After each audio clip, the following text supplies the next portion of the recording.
The new moon eclipse in Scorpio, October 25th, 2022. What could this coming month's new moon and partial solar eclipse mean for us down here on Earth? On the day of the new moon, we don't see it at night. The moon is too close to the sun, rising and setting with the sun. The night sky is darker, making the new moon an ideal time of the month to see other celestial objects more clearly. The astrology: we enter Scorpio, leaving the zodiac sign of Libra on October 23rd. October's new moon will also be a partial solar eclipse in Sun Scorpio and Moon Taurus. In astrological terms, this signifies an intense period, opening new doors and bringing fated changes into our lives. This new moon eclipse can come with a sting in its tail, taking that chance or forcing that situation. Pushing that envelope might look okay right now, but the sting will come later. This Scorpio sun eclipse will be followed by a Taurus lunar eclipse.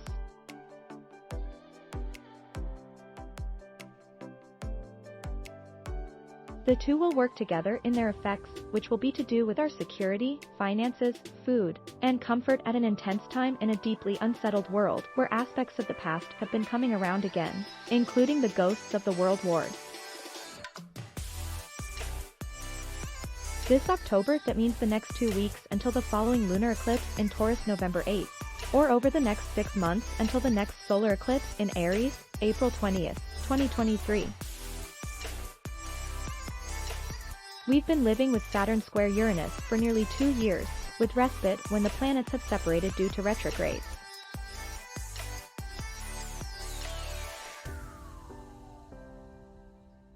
This big, difficult planetary square goes exact this month, so will be at its most intense from now and through November, when the square starts to separate in December 2022.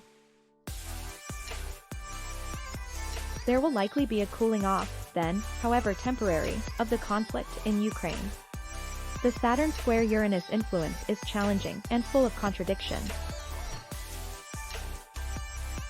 On the one hand, there is history, tradition, duty, and order.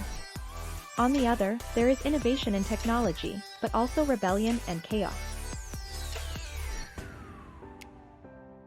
The thing is not to panic, not to rush, but to weigh things up and not to do anything impulsive, however angry we get, and there is a lot for pretty much anyone to be angry about right now.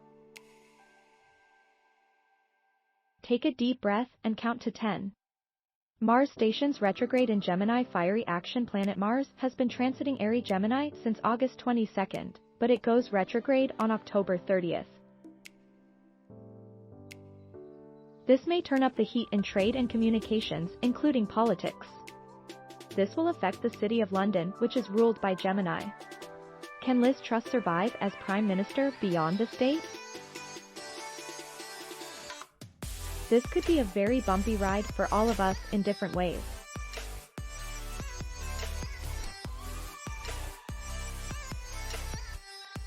Fasten your seatbelt, and unless it is necessary and unavoidable, avoid making avoidable but potentially life-changing decisions, and especially avoid confrontation until the timing is more favorable. We need to avoid people who gossip. Gemini is a chatterbox, but this isn't friendly.